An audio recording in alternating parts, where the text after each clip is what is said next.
Good morning, listeners and viewers out there in Radio Land. We want to say good morning and welcome to another fresh edition of the radio program Integrity Watch.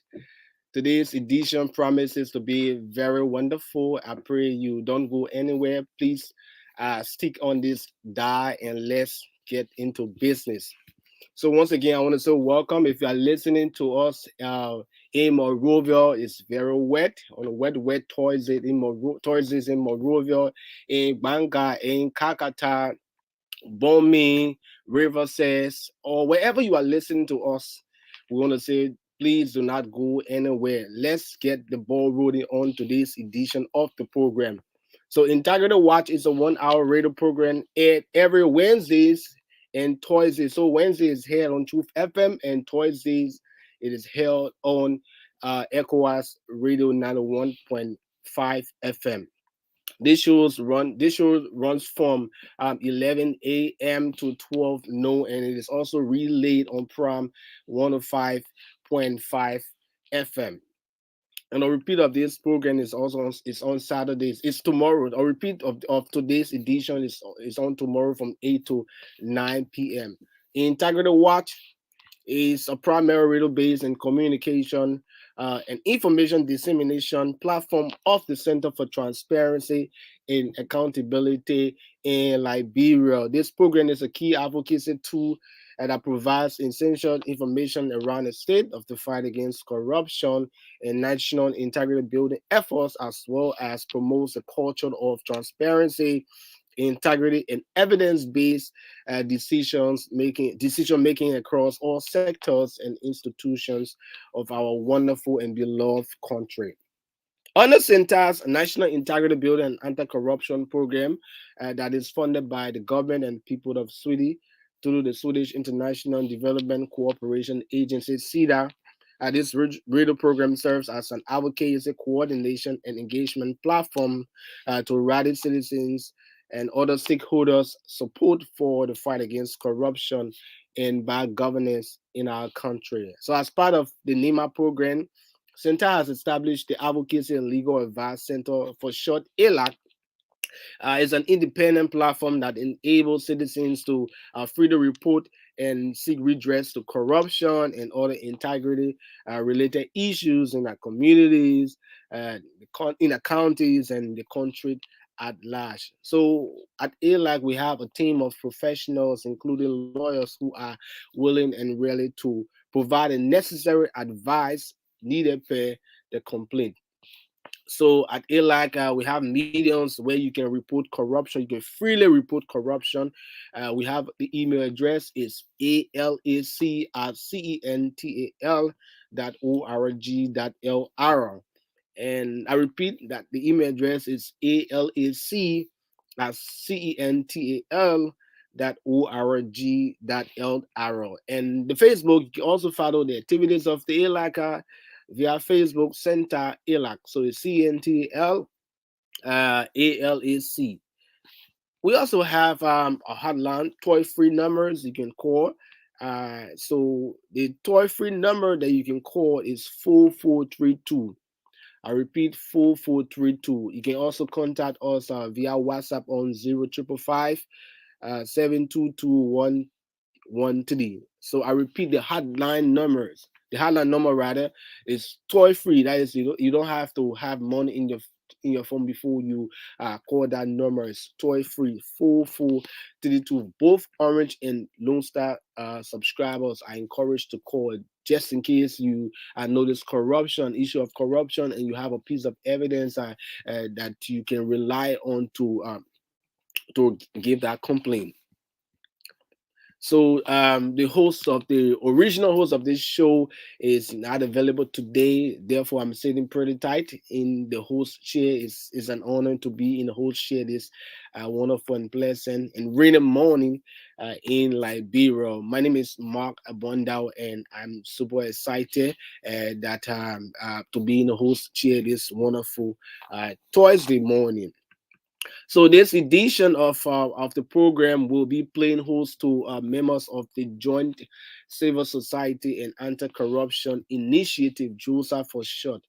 The issue of corruption, fighting corruption is not one person's business, right? It requires the collective efforts of every one of us, wherever you are, in order to have a peaceful country, in order to have a corruption-free Liberia. We need to put our hands on the decks to fight this menace called corruption. That's why the Joint Civil Society and Anti-Corruption Initiative (JOSA) is a conglomeration of civil society organization, community-based organizations, all in one arm to reduce corruption and promote transparency and accountability in our communities, in our counties, and the country at large. It's important. And that's why under the NIMA program, we have this particular session that is dedicated to empower these local community-based organizations to just to empower them to reach out to create that form of awareness that people will know that yes, indeed, there is an adverse impact of corruption. So there is a need that we tackle it from all angles and fight to reduce corruption. So JOSA has been around since I can say a year now. They can be remembered for the March for Transparency that was done mid this year, and where they march and made up and give a petition to the House that there are some things that they need to take into consideration that will help fight corruption and reduce it to an appreciable level. So they have been doing very well over the past time, and I must say hats out to those organizations that are fighting to reduce corruption in our country. Before we go to them, we already have our one person in studio here. But before we go to them, I want to talk a little bit. We have on our platform, we have a specific segment dedicated to little things that matter. It's important that we talk about these small things in our country that to create that sense of awareness, especially when we have the election next year. Our election is next year, and we need to put so many things in place in terms of campaign financing, sensitizing the young people minds about how to go, about how to vote. So it's important. Before we go to our guests, I would like to talk to the young people quickly about the upcoming elections. It's important that young people know these things and that we guide them. So voting is a fundamental act of civic participation to which young people can contribute to democracy. While it's just one of the many forms that youth engage, young people can engage. It's a powerful way for young people to make their voices heard and to have an impact on issues that affect them and their communities. It also can help as an entry point to other forms of participation. So in in 2017, there is a total number of registrants in 2017 for the general and presidential elections in Liberia that amounted to something around 2,183,683. So amongst those, because I'm already talking about the young people, amongst which young people make up the biggest percentage of our voting population, and approximately 70% of the population, so between the ages of 18 to 35. It's important that young people know these things, and that voting, we all know that it is a fundamental right. So as a young person, you should not indulge yourself into something because just for a temporary satisfaction, you want to please yourself. Let me just vote for this candidate because I know that he is my relative, he is my this, I believe in him, like that. It's not just about believing in the person reality, it's about going beyond. It's not about yourself. It's not about yourself, it's about the country at large. Ask now what you can do for your country. It's important that young people know these things. So when you are deciding to vote, vote right. Vote right. Young people out there, vote right. I want to say vote right. It's important because when you know your fundamental rights and you have passion, you have love for your country, you will not just dwell on what is happening right now. You will think about in a decade from now, How will Liberia be developed, taking into consideration youth employment?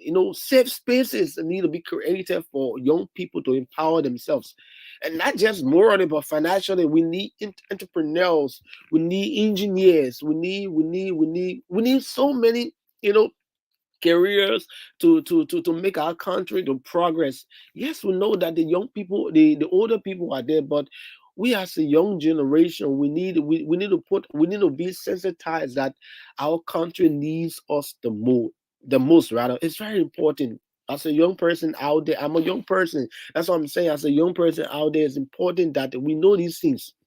Do not just vote because of party sentiments, or because of relationship status, or what have you, but vote because you want this country to be developed. You want this country to be on par with other countries. Decades ago, we used to boast about our economy. We used to rub shoulders with China and other countries in terms of our economy, but now we are like far behind them. They are like they have gone forward, and yet we are still trying to we are still lagging behind in terms of education, agriculture, and most of the other sectors. I don't want to mention. So as a young person next year, please get registered, know your purpose, know how you voting. Do not just vote because this person is related to you, but put in your time. You know, you have to do some self-evaluation. If I vote for this person, what would this person do for me? You have to follow the person track record, even when they were not in the position, or even that person is not it's not in a position now, right? But they have passion, they have love for the country. So you have to do some kind of evaluation on that person before you take that step to vote. Not because the entire crowd or the crowd is going for that person.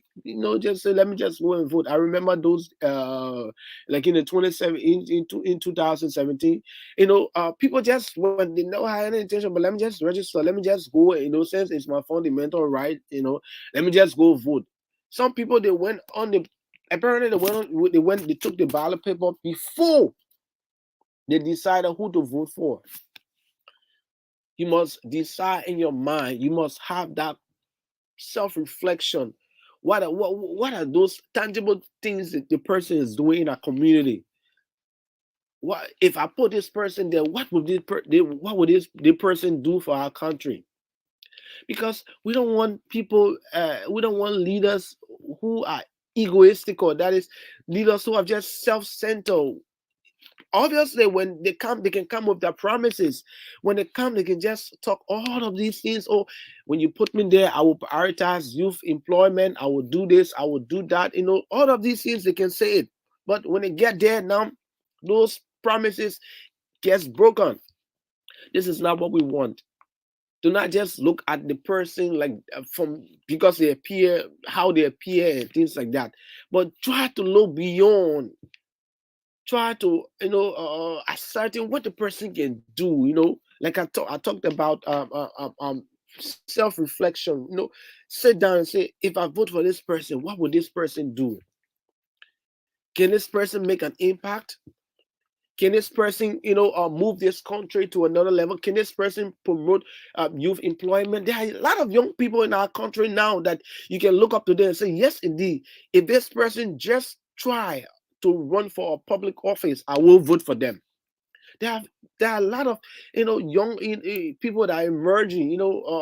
They have not decided yet to go into politics, but you can, from the look of things, you can know that that person, they have the passion for youth employment. They have the passion to excel this country. We are seeing it all around here. Young people, the boys in our court now, to change our country, to shift our country. For too long we've suffered. For too long we've suffered. It's important now that as a young person, try to be decisive. Sit down and think. Sometimes when I sit and think about our country, and when I try to compare to other countries, even let's just forget about the European countries or what have you. Let's just look at our neighboring countries. Let's say Leon, Ghana, Nigeria. Those countries are far way better than us. They are far in terms of whatever, in terms of education. They are verified. I don't want to talk about the state-run universities and other universities in our country that is still struggling. Agriculture. I don't want to talk about it. Of recent, we are hearing about the rice. The rice price is going to skyrocket very soon. Taking into consideration health, the coronavirus has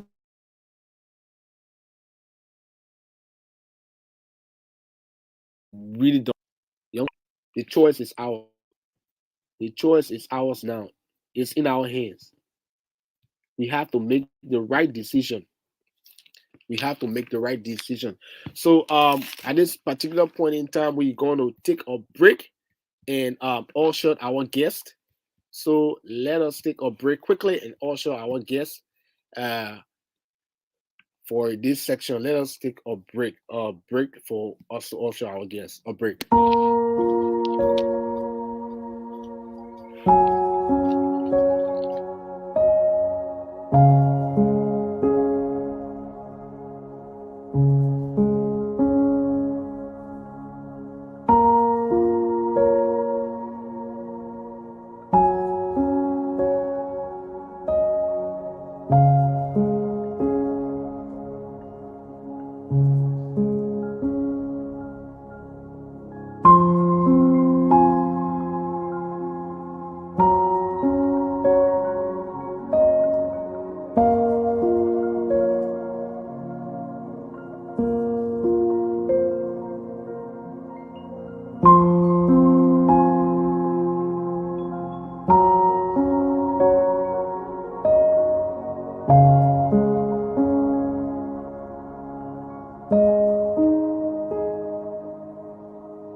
All right, welcome back. Welcome back. You just come a little bit closer. Yeah, welcome back. Yeah, just a little bit closer quickly so we can get you on the camera. All right, welcome, listeners and viewers out there. If you are following us, Facebook, we want to say thank you for following. We got a few persons that are following us right now, so thank you so much for following us. Do not go anywhere. Just put in your concern, whatever input that you want to make to this program. You are welcome to make it. You can just leave a comment on our live Facebook feed, and we will read it. So, Dax, we want to say welcome. Dax Elliott, he's a member of the Joint Civil Society and Anti-Corruption Initiative. He's from the Center for Exchange uh, Intellectual for Intellectual Opinion. So he's one of the members of the of JOSA, that's the Joint Civil Society and Anti-Corruption Initiative. It's a conglomerate of civil society, CBOs, community-based organization, all rallying for the fight against corruption in our country. It's important. Collaboration is very important. Like I said, from the onset, the issue of corruption cannot be fought by one person. We cannot fight. You cannot fight corruption alone. Therefore, we need strong institutions. We need strong individuals to tackle this menace. That's why at the Center for Transparency and Accountability, these organizations are being empowered to go about, sensitizing, people in the communities, in the counties and the entire country at large, if we are fully capacitated. Because I believe that if awareness is created, people will have that sense of understanding that this is not good for me. If I indulge in this act, it will benefit me temporarily. But what will happen to our generation, or what will happen to my generation? I only want to empower myself, leaving the population in that kind of a bad situation. This is not what we want for our country. So I want to say, Mr. Elliott, welcome to this broadcast. Thank you so much, my general host. Yeah, it's my pleasure being here with you. Okay. I think on our first leg or our last leg of this operation under the NIMA program, we had several engagement together, media engagement, and I'm happy reawakening that relationship as well today again. How you doing? So How's your family? great, everybody is doing well. How, Thank how God. is the weather with you too? Oh, the weather is cold, like you said. I mean, it's a wet day. You can see I'm wearing something thick, at least to I avoid Yeah. being, a victim And of the cold how is coming along with the weather. the forum, the Center for Exchange of Oh, CEO is doing intellectual well. CEO is opinion? doing well. I mean, we are playing our pivotal role in society, providing a platform for Liberians from all walks of life to have a say in our democratic process. There we provide a platform, we disseminate information so as to equip the citizens to know how to make demand Yeah. on their political leadership and as well as how to make informed decisions as we go about our electoral I processes. like when you said informed Very decisions. informed because it has been remarked by a famous American president, Abraham Lincoln, that the backbone of a democracy is an informed citizenry. So it is against that backdrop that we, tailor most of our activities to keep citizens well informed because the only thing we think our stability rests on is an informed decision making process through a democratic way that protects all of us right. So that's what we do as CO. And CO is highly pleased to be a part of this particular Joint Civil Society Anti-Corruption initiative that is helping to unfold the various programs under the National Integrity Building Anti-Corruption Program that is being, effected by CENTAL. So it's my pleasure being here again today. So before we talk about some of those activities that CEO that Joyce has been involved with and the ones that you guys know will be involved with, uh, uh, let's talk about the power of collaboration in the fight against corruption. What's your perspective on that? Well, corruption is a serious menace to society. It is one of the major players that is contributing to the backwardness of our society. And as such, to the extent that corruption has become so very prevalent in our society, no single institution can fight corruption. This is why a collaboration of determined concerted efforts will have to be put together to work against corruption. This collaboration must entail not just people from the civil society, the student groupings, but as well as people with political powers, people who are decision makers in our society. We should have them to commit to civil advocacy against corruption so that civil society can hold them liable for their failure under these commitments made against corruption. So that the day they fall short and they become corrupt themselves, we can hold them accountable for their very personal commitment they make. So it is very welcoming that, civil society organization will see reason to come together and collaborate, pool their energies and resources, whatever it is, intellectual, financial, together to combat, to narrow the space on the prevalence of corruption in our society. So it's a very welcoming thing. Collaboration is making a very great headway in our society against corruption. In my perspective, it is widening the information against corruption.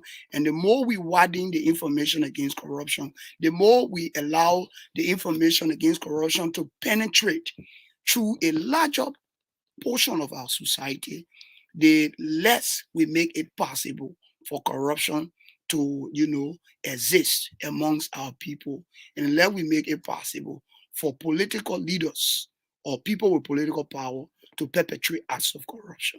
So the collaboration is important and it's necessary for the fight against corruption. Yes, sure. It's very important. Like how there's this story about this about a father who called his sons, and he had his stick in his hand, and he called the first person, "Can you break this stick?" And the first son took the stick and broke it, with vigor. The next person came and broke the stick. The third son broke the stick. He out of the pieces, he put them together, right? Mhm. He called and said, he called the first one, "Can you break it?" He came strap to break it, it couldn't break. Yeah. The next one, he came strap to break it, it couldn't break. The Okay. other son, he said, "This is the power of collaboration. If you Collaboration. guys hold together, you Nothing is guys can impossible. triumph Nothing is over impossible. anything." That's why the Absolutely. collaboration is very important. Absolutely. So let's talk about Joseph. What are some of the activities? I know that I can safely say and remember that the March for Transparency, Absolutely. and let's just And reflect also, on we will those. roll back on Yeah, what we yeah. Let's did roll in our back and phase 2 of the JOSA operations under the NIBA program. In sure. our phase 2, Yeah, we just were a little bit. Okay. very much engaged with a lot of sectors in Okay. our society. We dealt with student groupings because we wanted, like you said, collaboration was what we were seeking. We cannot collaborate against a common foe if the information for why we must collaborate against the foe is not, resident in all of the parties collaborating. It's not properly disseminated to all of the parties. So what we did was we met with in the phase 2 of our NIMBA program on the JOSA or JOSA program on NIMBA. We met with the Liberian Council of Churches. We met with the traditional leaders. We met with political leaders, political Mhm. parties. We met with community-based leadership, community groupings, Okay. civil society organization, as we have CO Okay. for Atai forums and what have you. Our objective was to equip citizens with the capacity to demand, with information Mm-hmm. to demand and take action against corruption. That was the objective of our series of engagement that we effected under phase 2 of our JOSA program under the National Integrity Building Program. And to a greater extent, I can tell you, we were mostly successful than we were not successful. If there is ever an indication of unsuccessfulness in our last program, that indication will be as a result of some lack of political will, and not as a result of the action or that we acted upon as it relates